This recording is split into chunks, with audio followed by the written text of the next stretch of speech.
No tits on cam. No real life tits on cams. No tits on cams. Oh, sorry. Carry on. Welcome to Crudely Drawn Swords Trilogy. I don't know how to speak anymore. Anyway, look, here we are. It's us. There's me. Look, there's Stuart. There's Ali. There's Gwyn. We actually have Ali this time. Her back is back. She is. Boo! I'm mending my sofa. She's bringing sexy back like Timberlake. And today we're going to be talking a bit about our characters. Which we've definitely all written. So, well, we don't need to have. That's what today's about.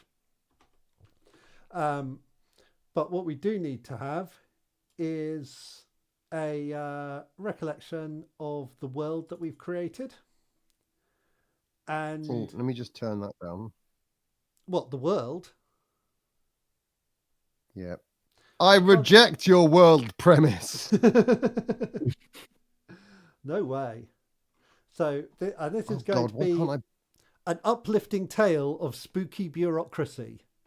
This was the tagline we came in on. I am quite scared of spreadsheets. Yeah. Oh, would that be what a ghost wears instead of a bed sheet? It would be a spreadsheet. Oh, there we go. She's back, ladies and gentlemen. Ali is in the house. That's that. I'm done now. Basically, people coming late to the stream, they've missed that. That's done. Their time all I've got. gone. After that, you've got to start paying. You better pay. I'm a pro, damn it. Yeah. So, Stuart, do you want to tell us something about the world we've created? A little recap from you? Yeah, sure do. Bone City. There is an underground city in the main village, in the main city, and it is full of skeletons. The village, and under the village is a massive city. Yeah. Full of bones. And under that, there's the drift, which is where I'm going to come from. And the skeletons that wear barrels. Talking like a pirate. So yes, we have a culture called the drift. Yeah, barrels and rope are pretty. Continue, Ben. Which is a seafaring group who have a floating, maybe anchored to rocks kind of community. Quite roughy-tufty. That's my character name, Roughy Tufty. Good character name. Oh, Roughy Tufty. No, that's a good idea. So, what I'm going to do, I'm just going to, while I sort out these character sheets, I have written a virtual tabletop to run this game on, but no one could access it just now, and I didn't test it this afternoon when I should have. So we're going to just go with documents for our character sheets right now and carry on from there. So while I'm sorting these out, Gwyn, do you want to talk a little bit about religion in this world and what takes its place? I don't know. Do I? Oh yeah, that was one of the prompts last time, wasn't it? So I think instead of religion, then this was the world that was going to be governed by megacorps, and they'd taken its place effectively, and where people, well, in this world might sort of worship different sort of like gods or deities or whatever you like. In the world that we're playing in, which is like not a million miles detached from our own, then.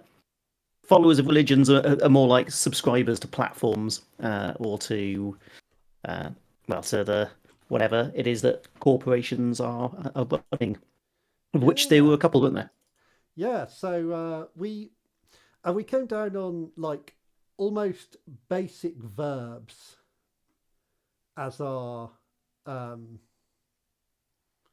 the components of journalism, according to my GCSE teacher, who, what, when, where, and why. Yeah, that's how you write a newspaper story, according to GCSE English in the 90s. And you got to make sure that you should get everything in. Yeah, and the stuff you got to get in is who, what, when, where, and why, and maybe how, depending on. But how is basically the story anyway. Yeah, okay, that's pretty interesting. And if you get back into one headline, you can work for the Daily Mail.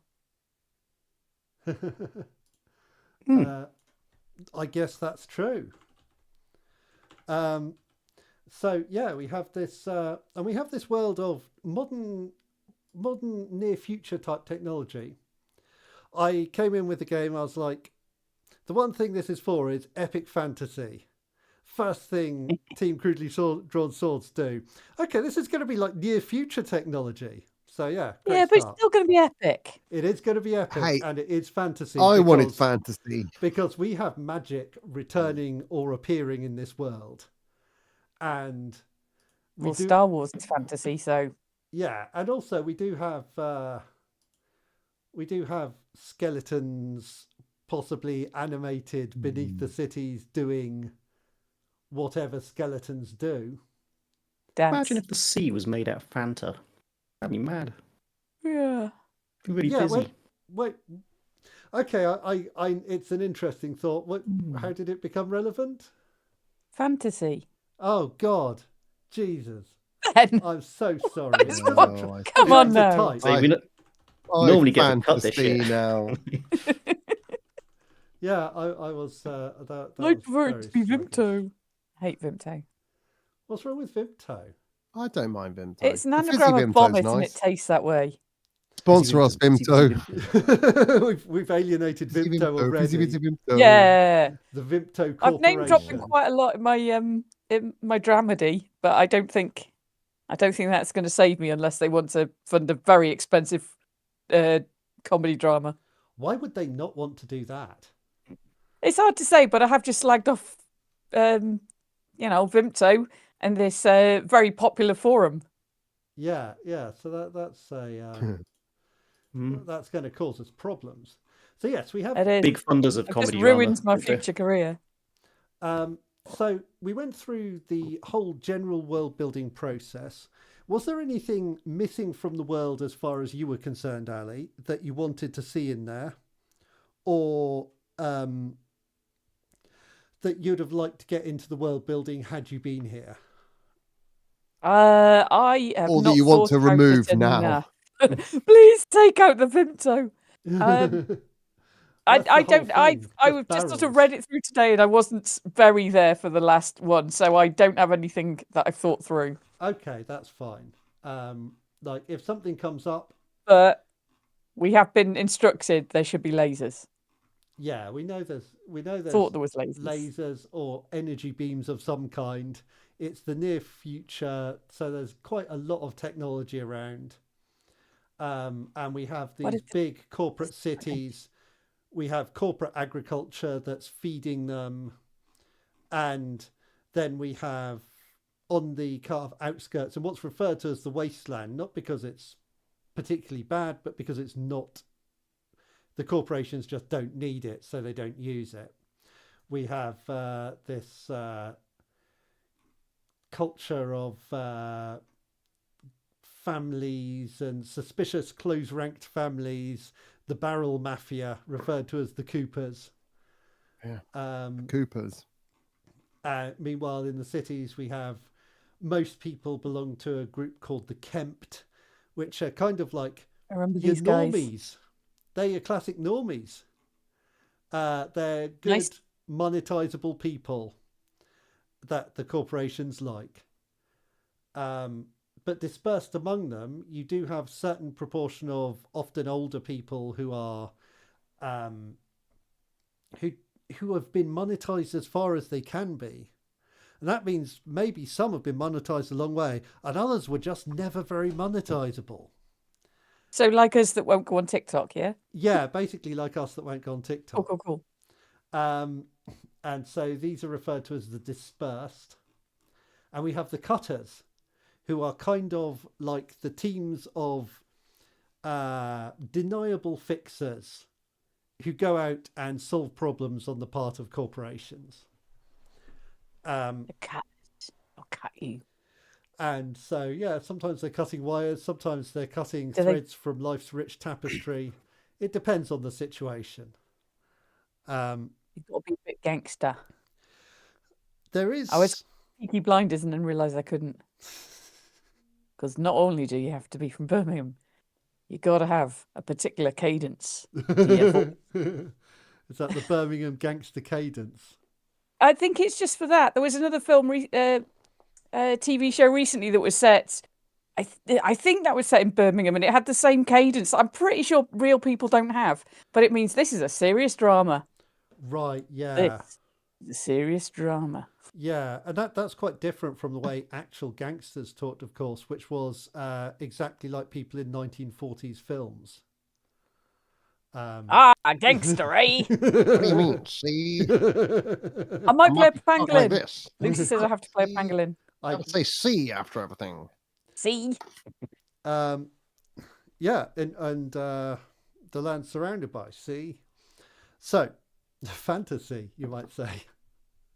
Cool, come full circle. Yeah. Oh, it's all connected. It's all connected. Everything's connected. I keep forgetting my camera's over there. So we have a couple of bits that are on the end of the world building section that we didn't really get into, one of which is geography. I think we're going to start around a kind of central city here, aren't we? Now, and this ties in, like, the concepts that we've been talking about are either a team on a reality TV type show or a, like, support team helping to run a reality TV type show and stop the weird quirks of magic that seem to be showing up from getting in the way and revealing the dangers of magic. Either of which I think could be a lot of fun. So I think we've got some really solid concepts here. So are we going to, do we want to think about, like, the media corporation has a home city, don't they? I think. Or, like, I feel like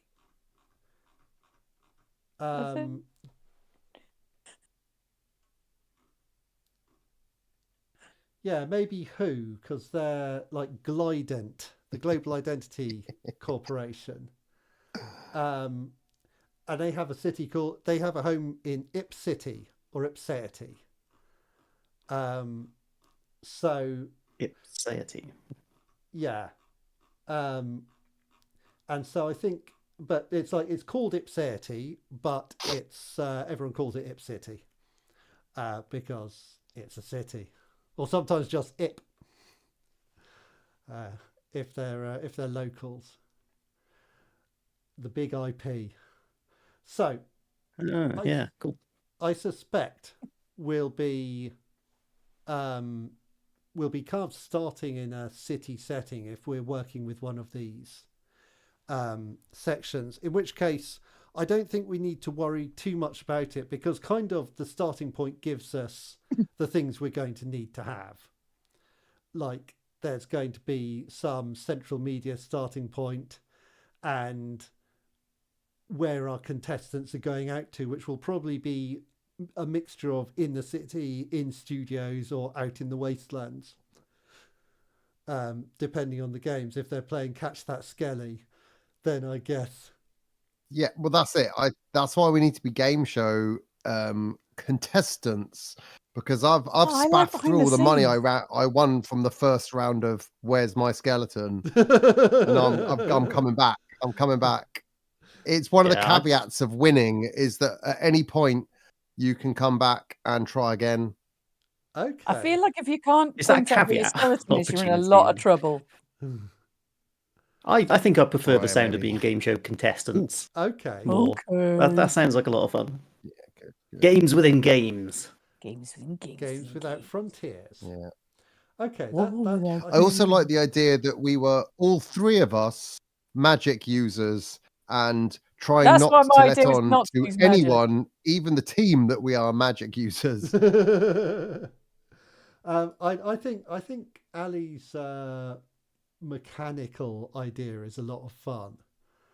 You got to have characters that will rub up against each other, man. I've got like 2/3 of an MA in writing now, so I know this stuff. I honestly, I think, in my experience, it's stopping Stuart's characters from mobbing up against people is the challenge.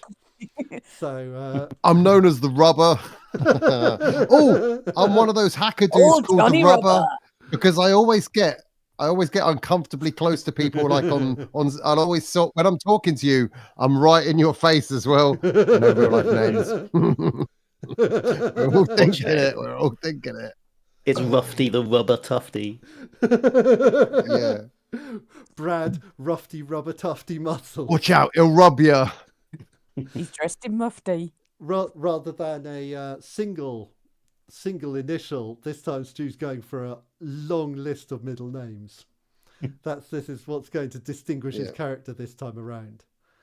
The other part of world building is like 3 moments from history. But I'm not so excited about that here, because I think these corporations have had a fairly logical and linear growth to their position. I don't think it's been full of huge crises. I think to most people it has felt like an inevitable progression to where they are now. So it feels very natural that this is the world. But we do have the concept that magic is returning to the world and unsettling that world order. So it might even be that there was an event where that was first noticed. Yeah. Or that, those in the know say it stemmed from, perhaps. Yeah, there could well be an event like a while back that is kind of seems like a starting point for magic returning. Perhaps there was, but I wonder if it's kind of creeping around the corners. So it's less an event rather than people noticing patterns and then kind of trying to be like, okay, how do we contain these patterns? But as yet, it hasn't been found.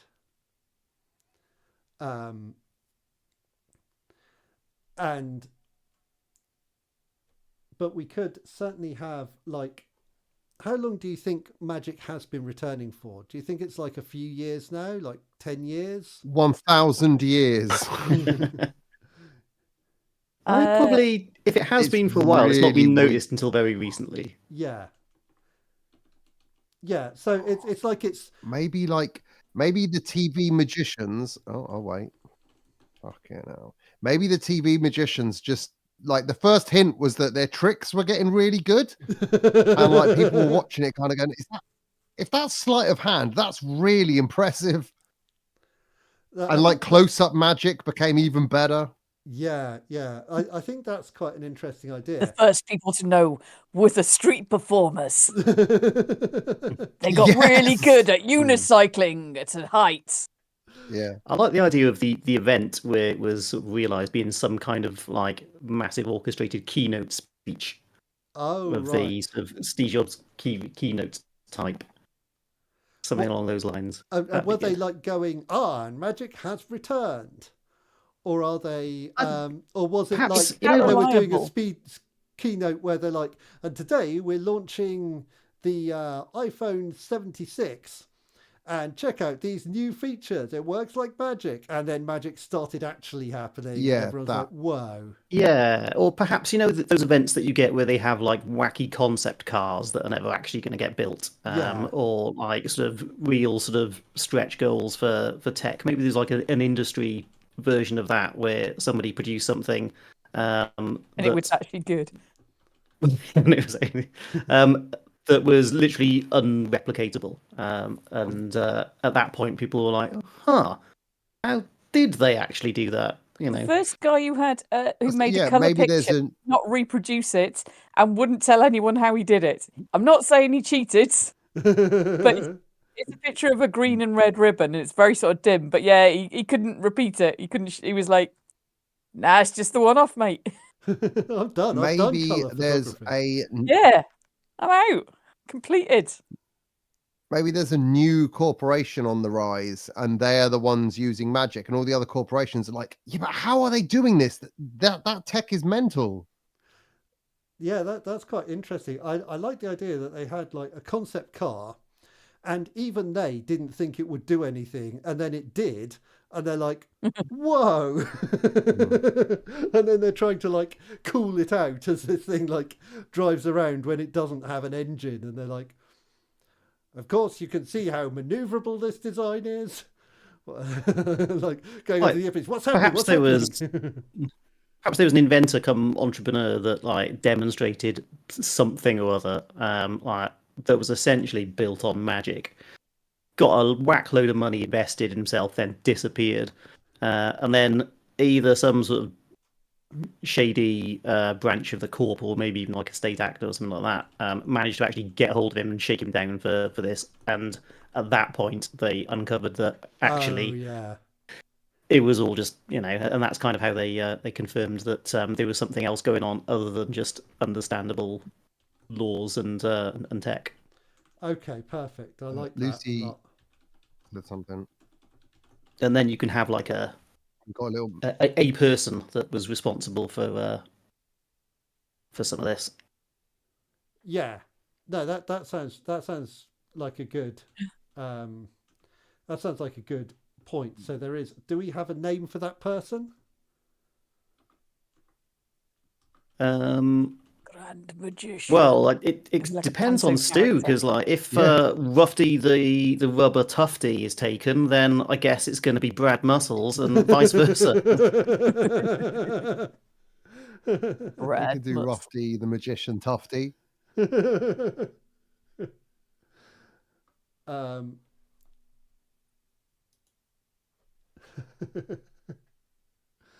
Okay, so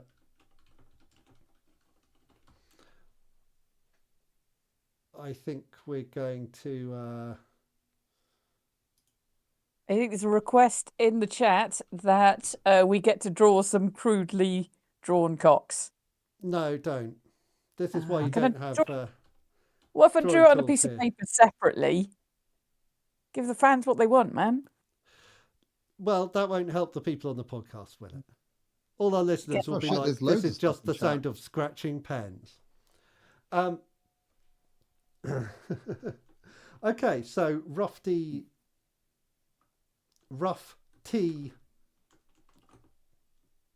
Tufty. I'm gonna remind you of this moment next time you complain about knob jokes, Ali. Yeah, which is not going to be long. That'll be you've got like a countdown now. Appeared and showed up and made this happen, and that really put the corporations on alert. And once they got on alert, they were looking for more of it. So, and Gwyn, you were thinking that it sounded like you were thinking of playing like a magical character that. Oh, great idea. That plays with probability. That makes the likely and unlikely shift. Yeah, like once upon a time, I had this concept for a bit of world building where like everything that happened or could possibly happen had like an intrinsic sort of statistical value as to, you know, how likely it was to happen. And so within that, you would have people that could manipulate it and alter it. So if they want something very, very unlikely to happen, then they could flip the odds on that, and suddenly like very implausible things would be happening. But the world would kind of sort of self-correct, and something sort of negative to them would also happen. And you know, if they did something really quite difficult and forced that, then you might find that lightning started striking aeroplanes above them, or like tsunamis started to consume sort of big regions. But you know, perhaps the more skilled people amongst them could like spread it out a little bit amongst sort of lesser events. But so whoever they were like using this this means of manipulating sort of the chances of things happening, sort of weird events kind of sort of would follow them around whenever they were sort of doing it and interfering with things. So I would, and in turn, perhaps they're like some element of like these corporations have a means of detecting that and don't like it going on, because I I guess if you decide that you're just going to win the lottery, then some sort of extinction level event might be on the horizon. Screw over the stock market. Or if you start doing things by mistake, not really knowing that it is you that's affecting them, then bad things are really, really bad things are just following you around everywhere. So there was some pushback on that. So I'd quite like to play somebody along those lines that's capable of affecting the chances of things happening. But there's a balancing act with that. And if you use that power, then the extent to which you use it, there's some feedback, if you like, that corrects it. So perhaps a mage or magical character, though not necessarily, I suppose. Well, no, I guess it fits in with what we were saying magic is in the last session, isn't it? So yeah, maybe a mage. It does. But I like the idea. Go on, Stu. Okay. I like the idea, but I don't know how it would work. That Gwyn's character is really unlucky, but it's almost building his power. I don't know how it would work, but super unlucky. Everything seems to always go wrong for him, but also the reverse of that would be that he's building up to something big that he can do. Then the world would have to have value judgments to every action. Yeah. And that, just like it would optimized capitalism, which is sort of the environment under which these characters are living. So it's not ridiculous that might be, if magic is hooking into this world and going, how do things work? It's oh, I see, everything has a value, does it? Everything could be monetized to a certain amount. I guess this is how the world works here. And starts trying to ascribe values to things. So yeah, I can see that either fitting into the Magus playbook as a steady character, either the Magus or the Gifted. But I know Stu had his eye on the Gifted, and I'm quite. Yeah, well, that's all gone down the drain now. Stu wants to do what everyone else does. Whatever you pick, Stu will be like, I wanted to do that one. Stu actually, in fairness, quite the reverse, Alison. I'll have you know. Else, so he does have, as it were. But again, that was in a more sure. Yeah, a more. But I like Gifted that you were looking to play. Shapeshifter. Yeah, the Gifted that you look to play is different to. Yeah. Oh yeah. The mage one. So yeah, you can still do that. The Magus is different. It's like someone who has studied and trained themselves in this, whereas the Gifted is someone who wakes up one day and can do it, and then it's about okay, how can I do it? Why am I a person who can do this? And that would actually in this context be a really fun starting point for some of what we've got going on.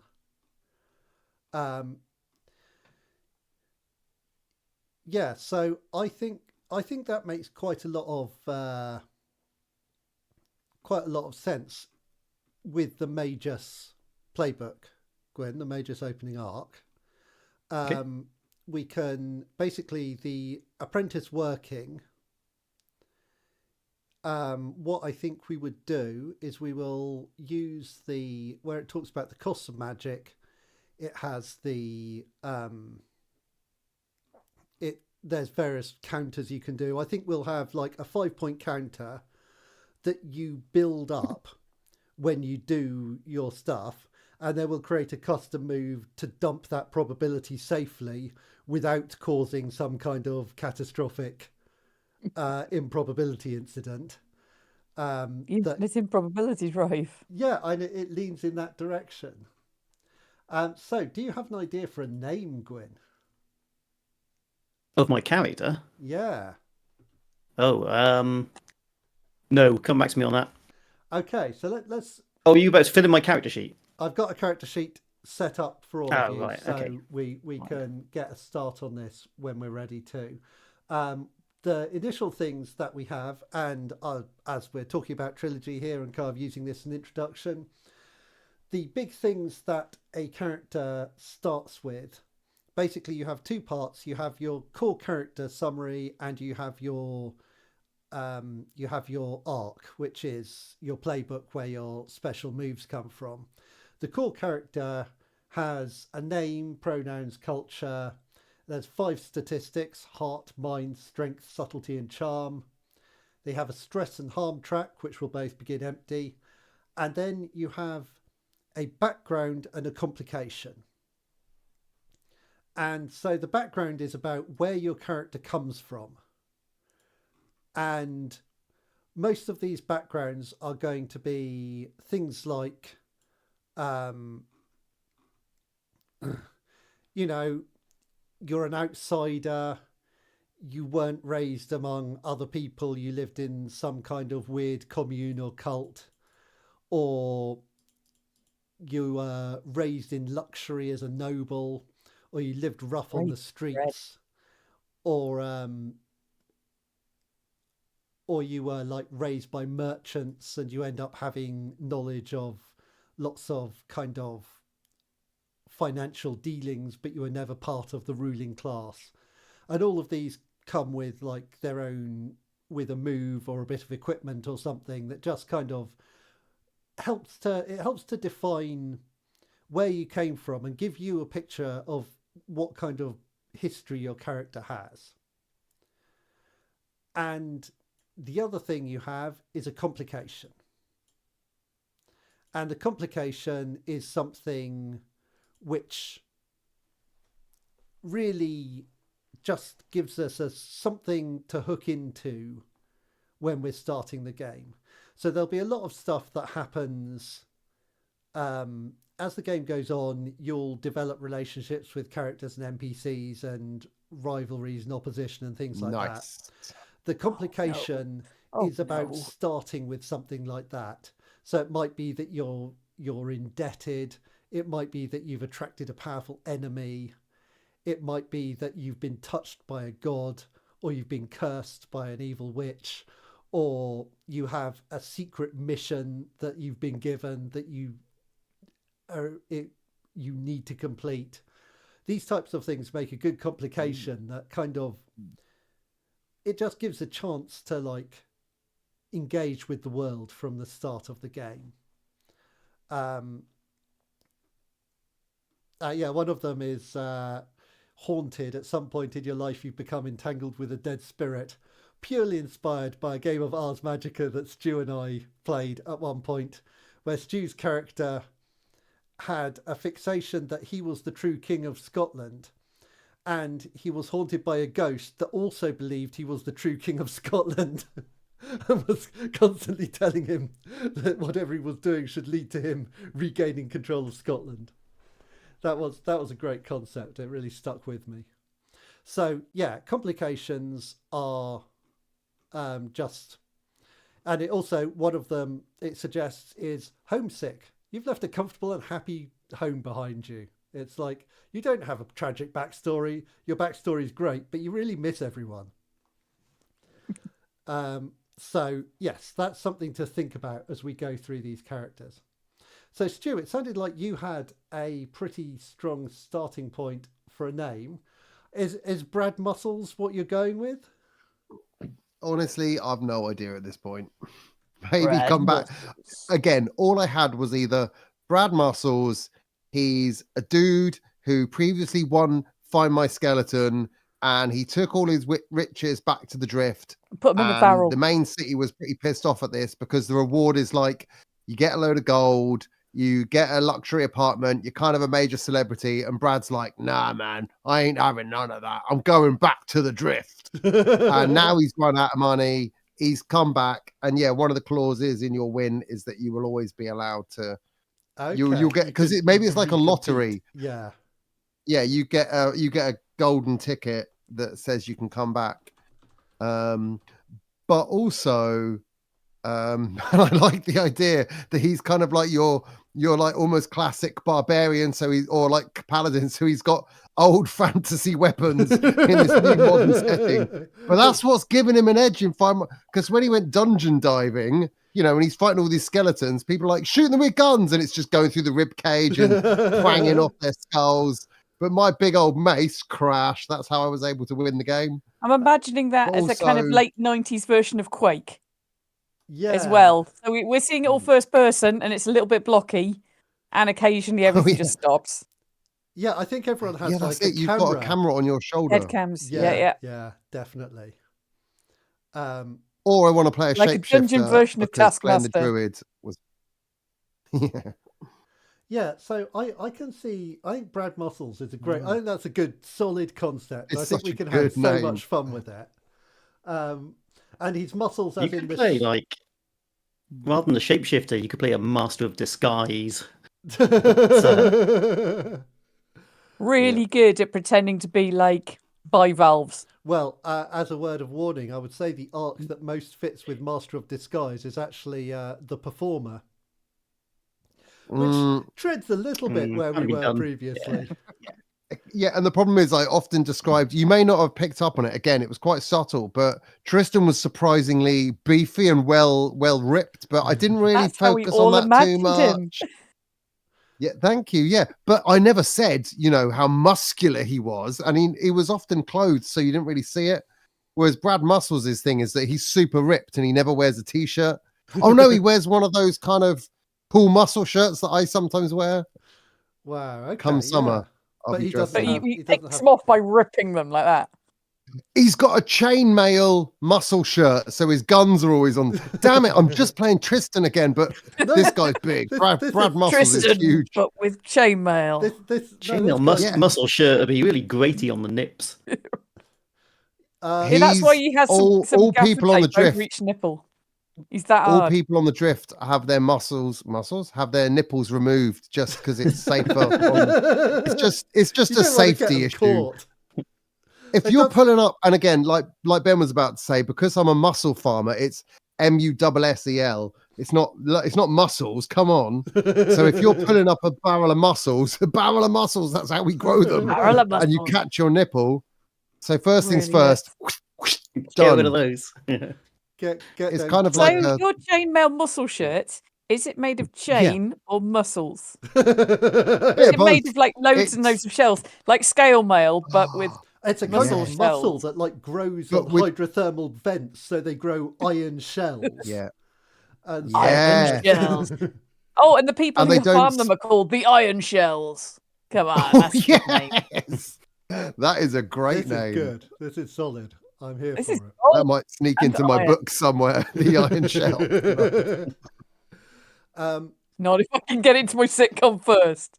So Yeah, who's going to finish Waste first? of publication. Yeah. Wait, Ben won. And then we can sue each other and split the cash. Oh, wait, Yeah! it's not gonna work. a plan with only Great fun. winners. Just don't say it on a Yeah. really popular streaming site. Yeah? Yeah, 7 people perfect. watching us. This is crazy. 7? Holy heck, that's our magic Yeah, but number. we're like 4 of them. So I yeah. am in there, unfortunately. Yeah. So if Brad has started getting magic, that would be a great situation for the gifted. Oh yeah.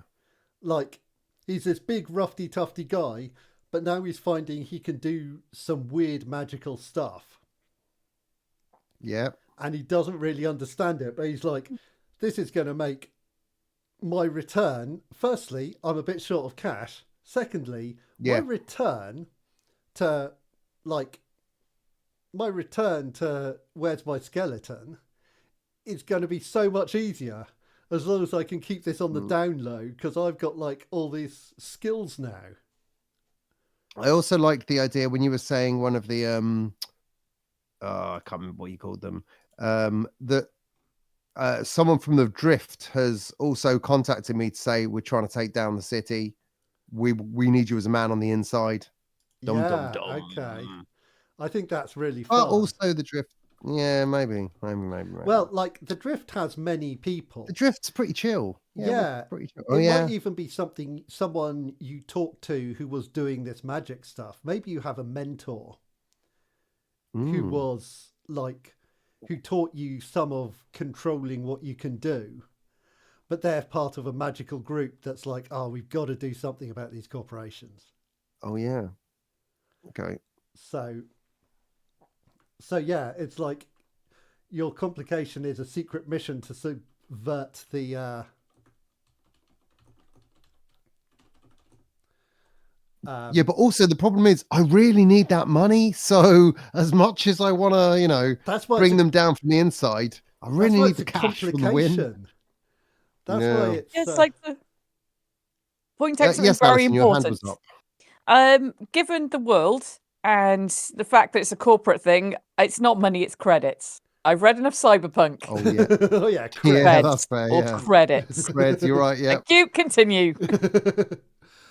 So yeah, I think that makes sense as an arc. And I'm just going to look at our stats. So the 5 statistics, we start with 1 plus 2, 1 plus 1, 2 at 0, and 1 at -1. So what do you think? Do you think Brad Muscles is like the gifted predominantly uses... I think it predominantly uses heart. Yeah. But I wonder if Brad is like... I mean, you should maybe explain what the stats are. Yeah, no, I'm not Like, going to what's explain heart? that. It's a mystery. So, yeah, fine. Nice. Fine. I suppose find out in game. Yeah, play to find out what happens. So I can hear you, but I can't reply. I'm getting boozed. Mind is the capacity to think your way through a difficult solution, to foresee trouble and create technical solutions to problems. Heart is understanding the heart and soul of an individual, and through that being good at inspiring or leading, perhaps even to commune with the gods themselves. So to a degree it plays the role that wisdom might in some RPGs. Oh, that wasn't good. That was anticlimactic. Strength is literally the ability to Strength's be high. strong. Subtlety, that's me, is like silent and acrobatic movement and the fiddly stuff. And charm is the ability to affect people with your performance. So you're not allowed that. I can see Brad as being strength and heart led. But he's also he's a straight talker. Yeah. He cracks heads and he gets the job done. We're a simple folk on the drift, but we're kind of commanding in our presence. Exactly. All of that is heart. That's precisely what heart's for. Faces the heart. But I don't think things through. If I see a door, I don't look for a key. I smash it down. Okay, so I'm hearing mind is -1. Yeah, I think so. So -1. That sounds about right. What I would say maybe 1 heart and 2 strength. Which I'm pretty strong. Because you are very strong. We've kind of emphasised that. Heart is what you need to control your power, but you're only learning that you have power. And as you advance, you'll be able to bump these up a bit. Yeah. So that makes sense to me. And so also I think we've talked about your background here. Because I think you're an outsider. Yeah. So what most people, you don't have the cultural understanding that most people have because you weren't raised in the corporate cities. So, to put it in cinematic terms, you don't know how to use the 3 seashells, but you do have specific knowledge that allows you to use literal seashells because you're from the drift. So you get a background noise. I'm still thinking about microphones. You get now that I can do. Yeah, yes, you can get a background move, which is choose a realm of knowledge relevant to your upbringing, and whenever you need to roll common knowledge on that topic, you roll with advantage. Muscle farming. I think we could take this wider onto like the life and culture of drift. Mm-hmm. Like, so you know about life at sea. Let's call it that, because that'll be okay. That's really fun. You also start with an object closely related to your upbringing, but very strange. Teddy bear. So what's a weird thing that With you 3 eyes. have for your mussel farmers? I feel like it should be something like an anchor. Oh, that's cool. Yeah. Maybe like a weird. Because then I've small- got an anchor on a rope, and I can Yeah. kind of whang it round my head and hook onto things and pull my like it's kind of like I use it like a grappling. Yeah. No, that's great. It's a very versatile weapon, the anchor. Yeah, and I think it's like a Then we can small call you an anchor anchor. wanker. It's also Yeah. you like use it. It's part of what you use to like anchor. clip yourself onto things when you're moving around. Oh yeah, my drift in the carabiner and store. So things. you've got your carabiner, but this is like Yeah. with this and your carabiner, you'll like tie it off at one end, throw it to the other, and then carabiner along the rope, and so you use it to like extend your ability. That's And like when the mussel farming's not going well, you can hire yourself out as like an anchor for boats that need them.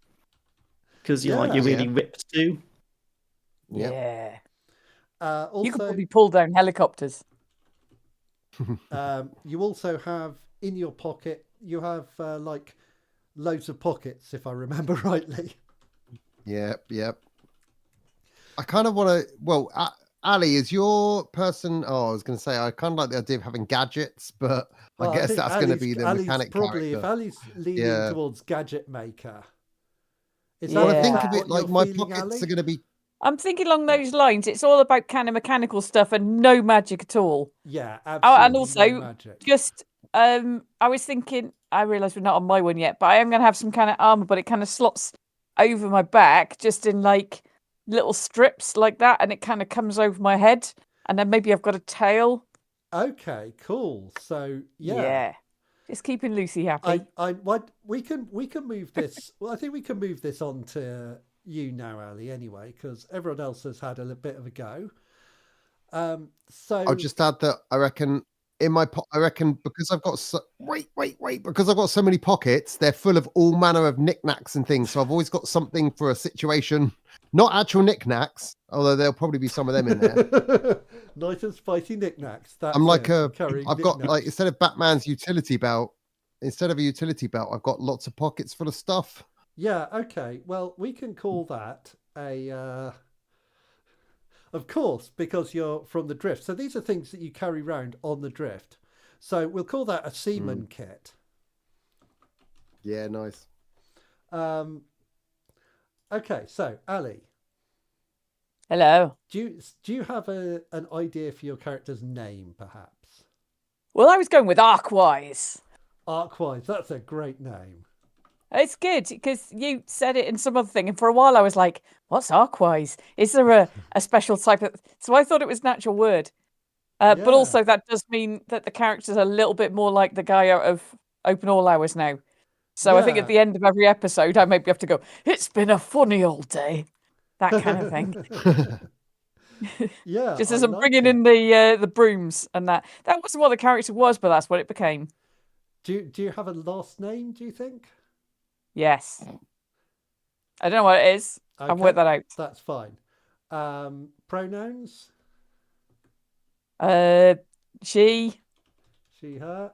And what culture do you think Arkwise comes from? I think it sounds like it might be a cutter. Yeah, I thought that too, because I wasn't around when you were talking about the cutter, so I only just read about them earlier. But yeah, I reckon I could do that. Also, if I'm going to accidentally become Northern, then... Yeah, better be a cutter. I've done a bit of cutting. That sounds good. All over the north. I think you should deliberately become Northern. There should be no accident involved. Well, I kind of am, but yeah, when I try to be, it definitely moves around quite a lot around the M6. Yeah, you see, I don't have that problem because I can't distinguish between parts of the north, so I assume that I'm entirely Why, consistent. man? The grove's on fire. That's the north. That's what they say. So, if we think about your background, what kind of situation did Arkwise grow up in? I imagine I was brought up inside of a machine. Inside of a machine. So, or closest, damn it. So it's essentially, it's the cutters, I imagine, would have had a real affinity with the machines. They would have in them, around them, it's part of their lives. I was going to say culture, but on a smaller scale.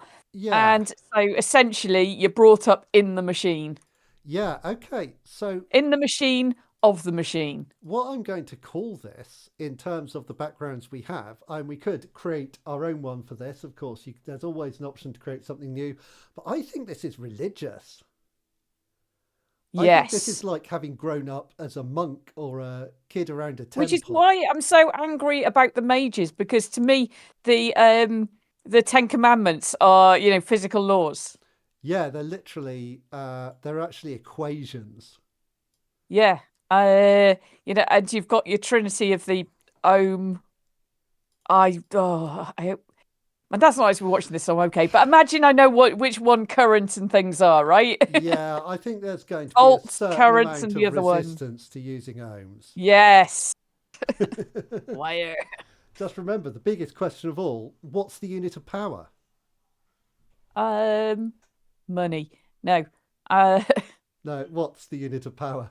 What? Oh, shit. God damn it. We are losing our powers.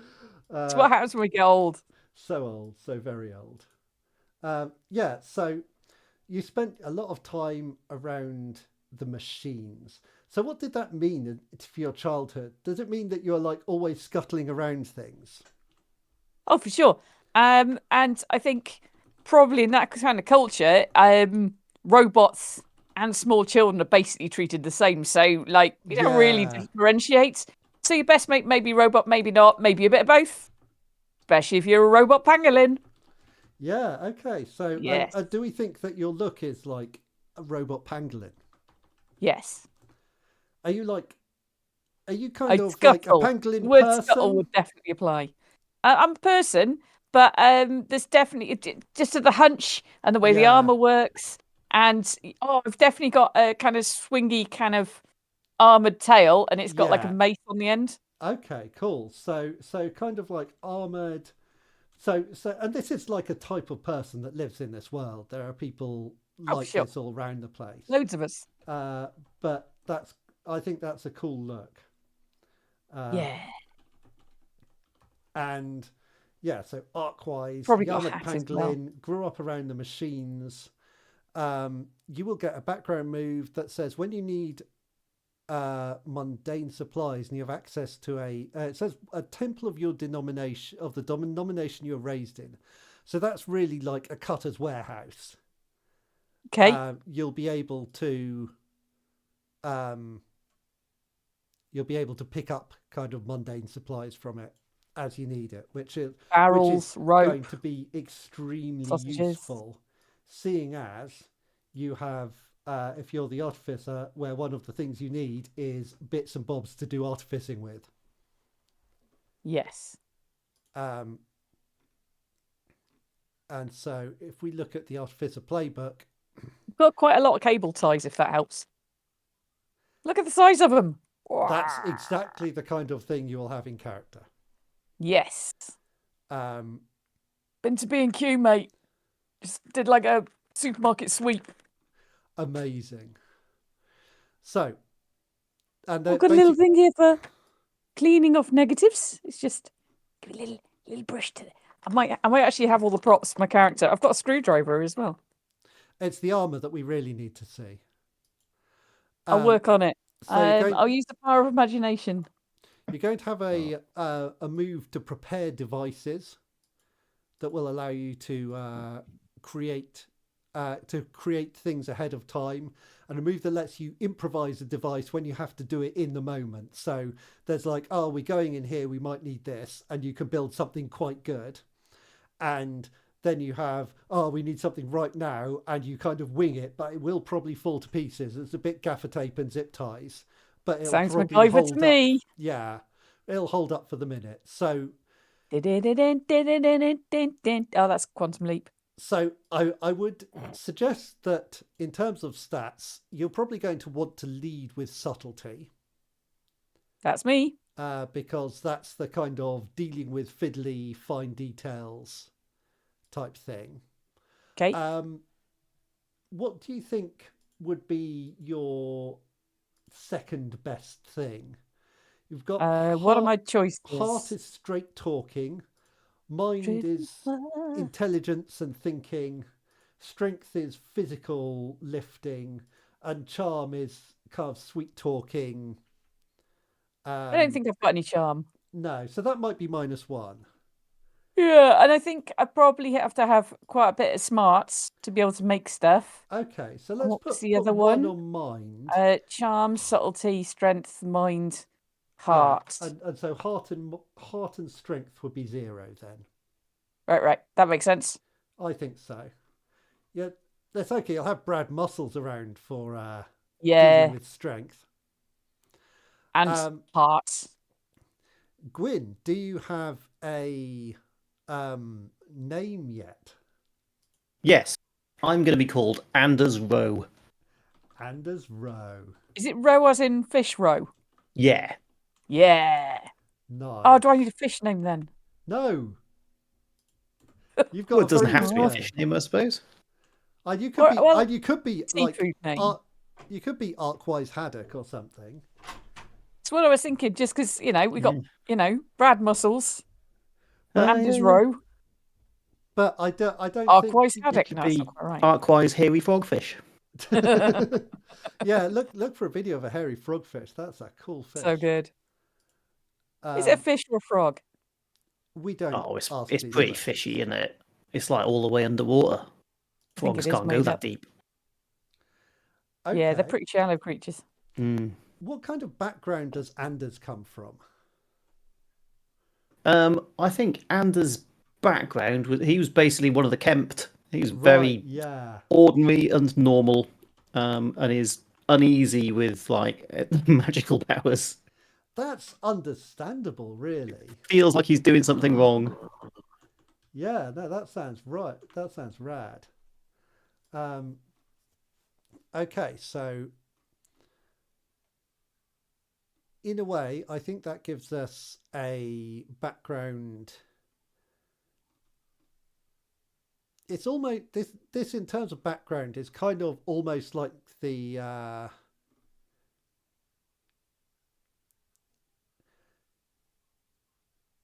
it's sort of like merchant, I think. Or it falls between merchant and peasant here, the kind of middle class background. Peasant. So I think maybe your background is like you lived among the Kempt, you understand the ways of the city. Yeah, he did like a boring 9-to-5 office job. Maybe he was an auditor or something along those lines. Yeah, that sounds like a good... No offense, Magnus. Get him. Don't want to join our podcast? We're going to slate you at every opportunity. Disgusting little man. Can't believe you've alienated ex-podcasters now. That's everybody. Yeah. That's the last He's person. not going to listen to this, last is he? Person who was left. He didn't like Vimto. He wasn't a trucker. Finally got him. Finally got him. And so that's the only reason we've done this podcast. Just to slag Magnus off. To be fair, you did spoiler alert, murder his character at the end of the last one, so I mean, that's what you get. Turn against us, we turn against you. So I wonder if a complication that you might have, I could see is wanted. Someone is searching for you. So. Perhaps it's the law, perhaps it's the church. I think in this case it probably is corporation. A little bit of both. They don't know that it's you they're looking for, but they know about something you did. Yeah, I think they can probably detect the ripples. And so I've been in more recent times probably moving from like not necessarily city to city, but district to district. Yeah. And then you get this golden ticket. Well, I think he probably... I don't know what the nature of the game show is going to be, but like looking at the format of like different game shows these days, where like everyone gets together in a big house, or you get put together on an island to go and do something or something like that, then and like pulled away from society and contained in this sort of filmable, like controlled environment, then he's probably won his way onto a show like that in order to try to very definitely get out the way of where he was. Yeah, It's kind of a hiding in plain sight deal. That's a good idea. Because, you know, weird, ridiculous things happen on game shows anyway. You know, and it's lucky as well. You know, you're able to just squeeze a little luck to get yourself on there. Yeah. Yeah, I think that works really well. So, and that kind of explains why you're here. Is there any special equipment that you think you're going to start with? I think probably the stuff that he can do is sort of intrinsic to how he's sort of connected with the world, isn't it? So that's probably not reliant on equipment so much. Some, you know, perhaps something game show related.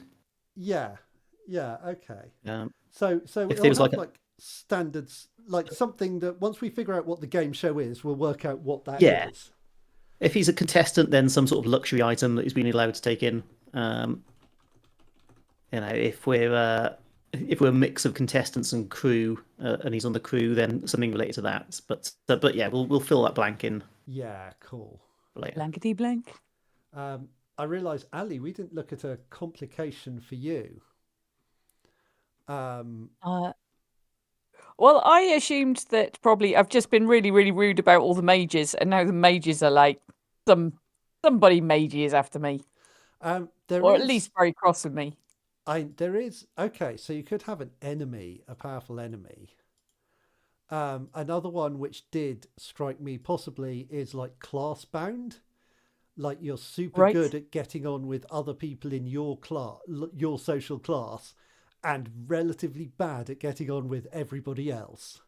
I think I was going to roleplay that anyway. Maybe you only speak Pangolin, and that's mostly tail flicks and like Duolingo Welsh. I can only tell people about parsnips and how much Owen likes them.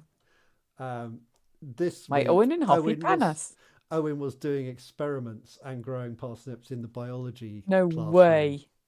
I'm not that far up, but he was. He was definitely asking about the parsnips and if someone would cook them for him this week for me. Owen, what a lad! He loves the parsnips. Okay, he loves parsnips. So I think that gives us. The other thing is equipment-wise, you have some serviceable armor, which is good. Me? Armor is really tough in this game. Yeah. So that's useful. That's why we take our nipples off. Yeah. Yep. Yeah. It's tricky for the babies, but that's their problem. Sort out yourself. So no, because they're so small, it's really quick. Yeah. This is a weird. It's like weird how done. Quickly these cultures. How are they going to stop me? How quickly these cultures become grotesque. Well, that explains humanity. Like, no matter where you start, it quickly homes in on something flipping. Yeah, but it's like weird. It's like we always say, ain't no nipples on the drift. That is true. That is true.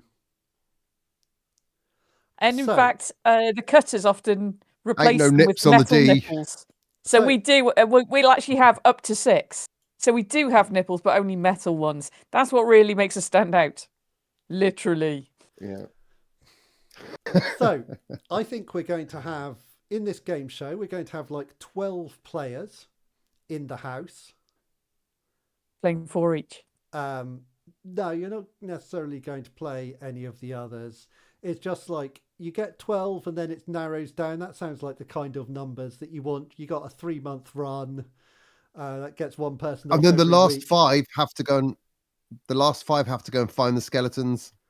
Yeah, or the last skeletons. 3, I guess. And so I think we're going to start in this house. And what we want to do is we want to think about, because you might only be meeting now, but we want to build some kind of connections between your characters, just so you have some knowledge of each other. Or some kind of... We met in the green room. Or like... and we've all got fish surnames, so we immediately bonded over that. Yeah. When you say bonded, I didn't want to talk to any of them because they're magic. Well, they don't... No, we couldn't understand you wiggling your tail, and we're like, what does that even mean? Wiggling my tail, talking about parsnips. Neither of them would reveal they were magic, because magic is like on the down low. So, and it may be so a good connection between Brad and between Brad and Anders. And Anders and for short, people call me and. So it's like when people are agreeing with me, it's like they're queuing me up for an improv comedy prompt. Yes, and. Yes, and.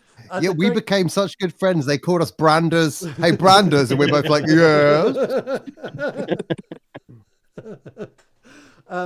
So what I'm seeing here is like there may be a good connection between you two. Might be that you both are aware the other can do magic or something. Okay. Like, or one of you saw the other doing magic, maybe. I was going to say, okay. So, we could. He's doing magic. It's a kind of magic. I suspect it might be. I think that might make a connection from Anders to Brad, because Anders' magic is probably hard to notice. Whereas Brad's might be like he sneezes and there's a burst of light or something just once in a while when he's not paying attention. Yeah. he sneezes and his ears start to glow. Fall off. Start to grow. Oh my God, I can hear everything. He's got the shitty Pinocchio skill. Everything's so loud. Yeah. Maybe that's it. I wanted some kind of shape shifting, so maybe that is the power that I'm learning. You can just grow bits of your body temporarily. Oh no, we don't know mustache. that. Actually, yeah, that's cool. So when he says he's growing muscles, he actually is. Yeah. Yeah. When everyone's like a big hand for Brad, he's like, whoop. Okay. Like a Foo Fighters video. Yeah, so I think that Anders maybe has witnessed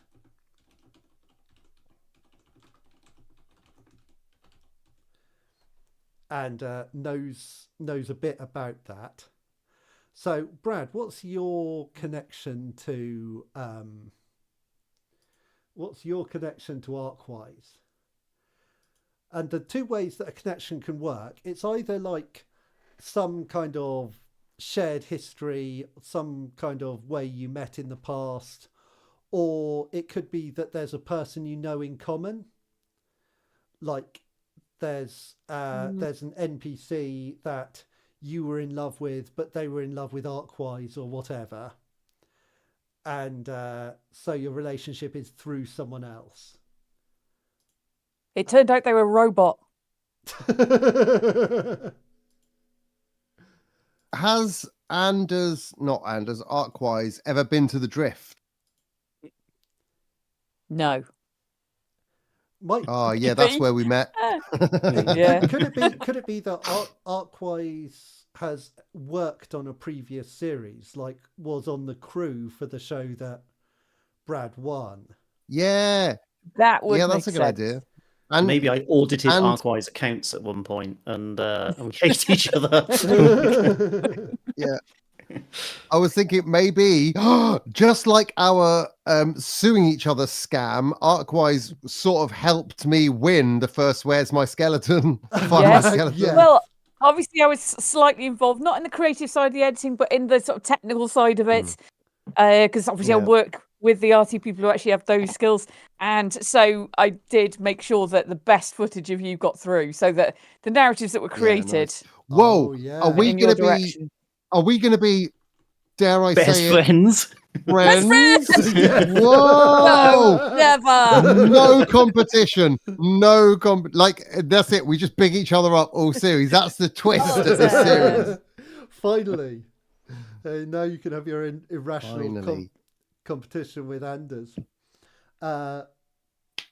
Yeah, that's great. So it was never me. Oh no, of course not. I just did the cool stuff, like the coolest, like you've got the demonstrably coolest stuff in the series, and other people didn't like it. Okay. Oh, fuck that bow. If you give her anything, if I spend this entire game trying to use one thing and you then give it to Ali again, I'm leaving. I'm doing a mag. I'm magging this podcast. So yeah, I look forward to Ali's muscles get really big. Fuck. Yeah. Ali's got an anchor to throw around. Yeah, big cool anchor. Yeah. Brilliant. She finds a magical anchor. Damn. Unbelievable. That was my character's goal. So I have a thought here as well for like why you three are together, which is that they've done it alphabetically on first names. And so Arkwise, Anders and Brad are just the first alphabetical names in the group. So you're like naturally grouped together at the start of the game. I think that kind of makes sense.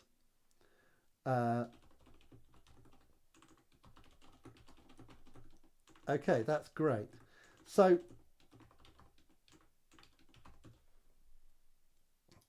what's Arkwise's connection with Anders, do you think?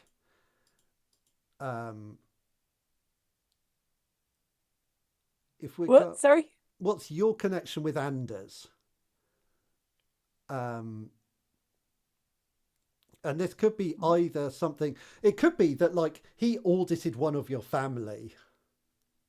Or maybe right. Or maybe he audited your accounts and spotted the kickback from Brad after the previous. He noticed a big payment. He got fired from the show. Yeah, he noticed a big kickback from Mr. B Muscles. Maybe I audited Arkwise accounts and there was something in there that was anomalous. But I think it might have been as a result of like me doing something weird and a little bit of that feedback coming through, and so I wrote it off. And like Arkwise has kind of assumed that I've done her a solid, but actually I'm just kind of covering shit up. Yeah, no, that's great. Nice. Arkwise was the chance benefactor.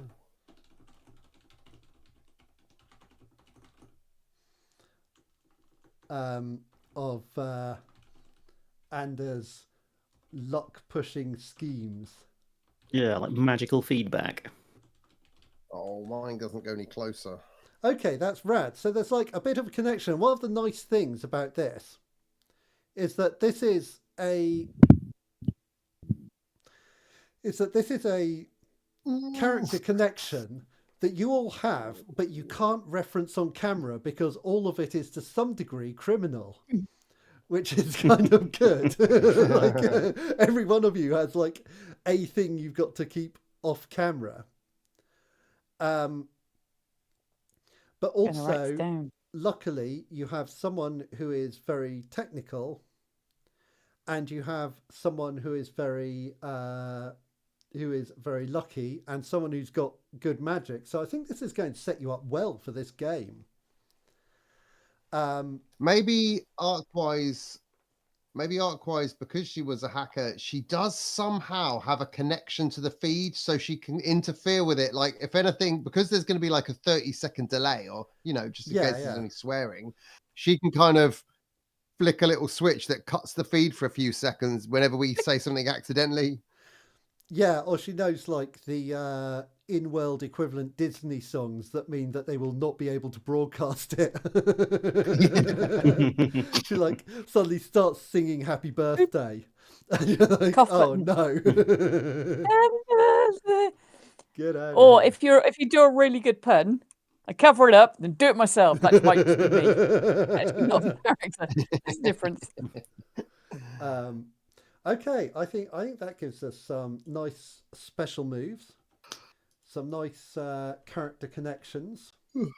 Are there any other things we want to bring in around these characters? Do I need to complete the rest of my character sheet?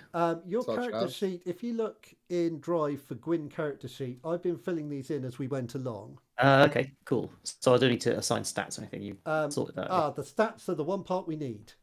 The Magus is Okay. mind focused, and that I'll have some probably of that makes sense. What do you reckon is your other positive stat? Oh, remind me of the stats. So heart is like straight talking and inspiring. Mind Uh-huh. is thinking and problem solving. Strength is muscles. Subtlety Probably is not dealing that. with fiddly, complicated things. And charm is lying and weaseling and generally charming people, but without the difference between heart and charm is that heart is honest and charm doesn't have to be. So it can be performance, it can be if you're thinking strategically, no one has any charm right now. I'll have some charm. Go on, I'll have some charm. What do you think you're? So we've currently got.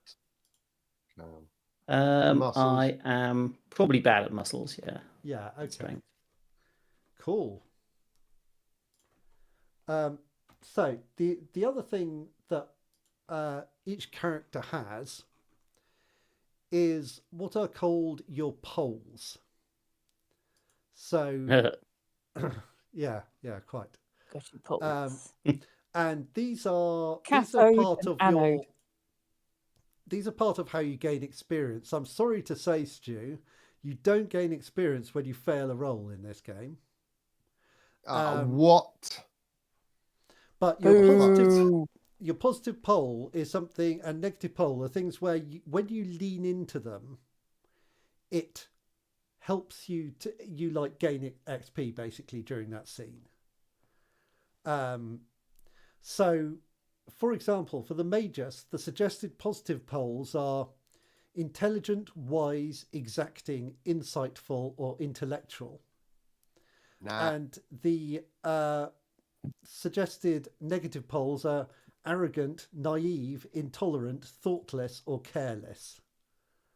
So basically, your character. If you reverse them, if you give them as my strengths and my strengths as my weakness, then we're probably good. Sometimes your positive XP trigger will be based on your negative trait.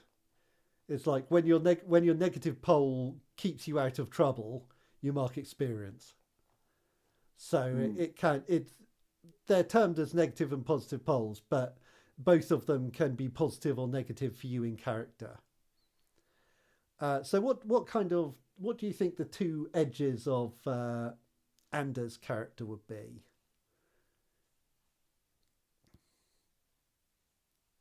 Are you asking me? I'm asking Gwyn. Oh, I thought you were asking Stu. No, because this is on the Magus.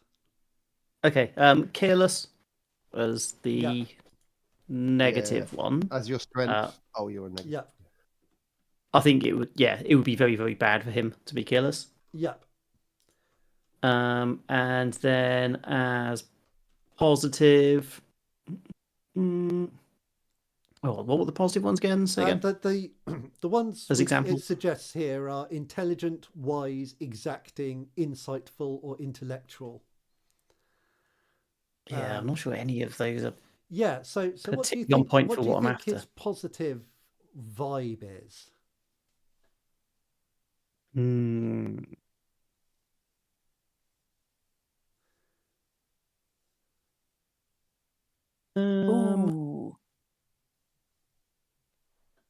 Do you have an idea, Ali, or you? No, I was looking at my ones. Okay. Maybe insightful. Maybe insightful. Okay, I think insightful is good. Yeah, go on. I'll go with that, unless something suddenly fits better. Okay, yeah, that's great. We can shift it around between now and when we get going anyway. Okay, so Ali, it sounded like you had an idea for what your polls might be. One of the suggested ones is ideological. Oh, yeah. Which I think as a negative trait would be quite fun, because pretty much, positive one, I don't even know, maybe something like obsessive, because it's very pedantic about making sure everything's perfect, that kind of thing. So if we put that in, I think framing that positively, maybe careful. Right, okay. All right, comedy, we only do negative traits. Well, this gives you the best of both worlds, assuming the worlds are positive and negative. Otherwise, it's just some worlds, I guess. Yeah. Okay, so Stu, for the gifted, the suggested positive poles are generous, faithful, insightful, carefree, or enthusiastic. Any of those feel like Brad to you? He's enthusiastic, he's a positive person. Enthusiastic feels pretty Stu, if not Brad. Yeah, exactly. I was going to say. And negative he's poles. Always willing to face a challenge. Yeah. So negative In fact, he welcomes it. Negative poles here we have, it suggests obsessive, ambitious, entitled, careless, or overcautious. But it may be overcautious. Overcautious? He's not overcautious. No, I was thinking that doesn't sound like... We already have careless on Anders. So we could... I got obsessive and... Actually, ambitious is quite interesting. And all of these, like, shade the character in different ways. Or we can just find something else. Like, what characteristic does he have that causes problems for him? He's got this enthusiasm. He's straight talking. He says it as it is. Okay, so if to put it in job interview terms, he's almost too honest. I say what I like and I like what I say. Yeah, can't remember exactly. Yeah, so tactless. Yeah. Which is ironic if he's in boats. It's because he goes so straight. Okay. Also, is there a different class that would fit being a strong, muscly sailor better? I mean, or being a strong, muscly sailor, a lot of these classes reflect who you are in the story as much as what you do. So, like, a lot of them are about kind of your relationship to the situation you're in. Things like the... which means that a lot of them could work for a muscly sailor character. That's why you have, like, your character sheet and your playbook, because you can take a lot of characters into a lot of different arcs. So you could, if you wanted to be a very athletic character, like, it wouldn't be ridiculous to have the fighter, or you could have the volunteer, or a character who's, like, enthusiastic and excited to be part of what they're doing. And they turn up every day to shovel up the dog poo. It's like the volunteer would be like if you're coming onto the show as a super fan of the show, and you have like an encyclopedic knowledge of what happens in it and like how it works. The unpaid researcher. You can do things like quoting the rules to gain benefit and things like that. And you can also... Yeah, because I was thinking he doesn't... Carry on. But I do think in the story... I was going to say that he doesn't... Oh my God. Go on. No, I was letting you go and then you waited till I started talking and then started talking. I was going to say he doesn't have to be experiencing magical powers unless that fits well with the story still. I think it really does, because we have this theme of magic returning, and we have But could you have this magic powers and be a different class still, like the fighter, and magic is now coming in? You can, but I think what's interesting about this is it's about the mystery of the magic is kind of part of the class. It's like, hey, I could do magic. Why can I do magic? And that feels like that's kind of what a big chunk of what this story is about. Is like, how come people have started being able to do magic? And I quite like the idea that at some point I'm going to be able to make my limbs and things bigger and be like a plastic man and stretch my arms out and stuff. That's going to be... You combine that. I think you could combine that with being a sailor, and you very much everything is combined into one piece, which you probably haven't watched, but it is. No, but I get the reference. So there we go. The other thing, Stu, do you have a name for? Brad Muscles. Brilliant. Do you have a name for the person who wants you to subvert, this mentor who wants you to subvert the corporate? Broad Muscles. I just know him as Slippery Jim. Mad Brussels. Cod Wassels. James Eels. Everyone calls him Slippery Jim. Yeah. Okay, that's He's it. Got an electric personality. He's actually, you can trust Slippery Jim because, like many eels, he's extremely wiggly. He's got all the current information. Yeah, you see, now you're getting it. You see, you earlier you completely lost your. I lost my punning mojo. I need to get it back. Well, this is what we're here for. We're going to serve. Yes, this is the training ground. Mojo. I just applied to be in a writer's room, so this is the training ground for the writer's room. Yeah, this is like a writer's room where you don't have to write, and it's not a room, which is the best. And it doesn't matter if it's shit. No, it does matter if it's shit, but it won't be because we're elite. Yeah. Ali, did you have a surname for Arkwise? Yes. Yep. Turbatine. Turbatine. Like turbot. Arkwise Turbatine.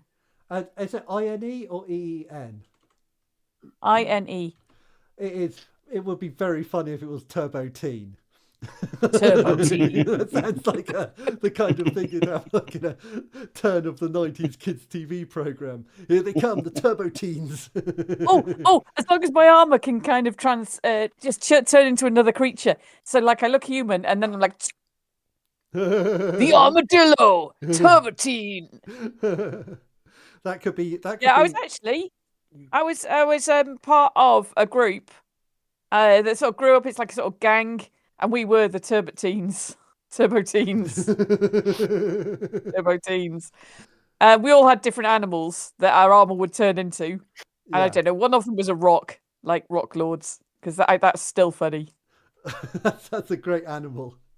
One of my favourite animals. That was a real thing. Like the Transformers. There was genuinely a version of Transformers where the robots would turn into rocks. I literally found one of these near a lake in America when I was a kid. It was the weirdest find because I was obsessed with Transformers. So I was like, what's this toy that looks like a Transformer but turns into a rock? And also, why did I find it on the ground near a lake when no one was around? It was camouflaged. Evidently. Yeah, I guess if you drop one, there's a fairly high chance you're just going to lose it. Yeah. In the wrong spot. I do like the idea that someone tried to come up with that in a meeting when they're like designing toys. So we've got ones that can turn into animals. We got ones that can turn into trucks and rocks. Got it. Why not? Done. Sold. I think there was one like McDonald's did a transformer that turned into a milkshake. That seems familiar. Yeah, milkshake with metal in it. Yeah. Wow. I guess they were probably hoping to bring boys to their yard. Robot boys. On Drift, that's how they like pour milkshake into the sea to retrieve all the boys. It was, look. Oh, I share something. So, I think that's got us our characters now. Woo-hoo! So what we're going to do next, we're going to have more of a think, or I'm going to have more of a think about this game show and probably bounce some ideas around. And then next session, we will begin to play. Woo! And we'll see what comes from that. Is that next Thursday? Excellent. I believe that is next Thursday. Cool. All being well and Righto. with a wind following us, I believe that will be it. So thank you very much, everyone who came and joined us. And thank you very much to all of you who are listening. And next time, you get to enjoy Trilogy in play. Catch you then.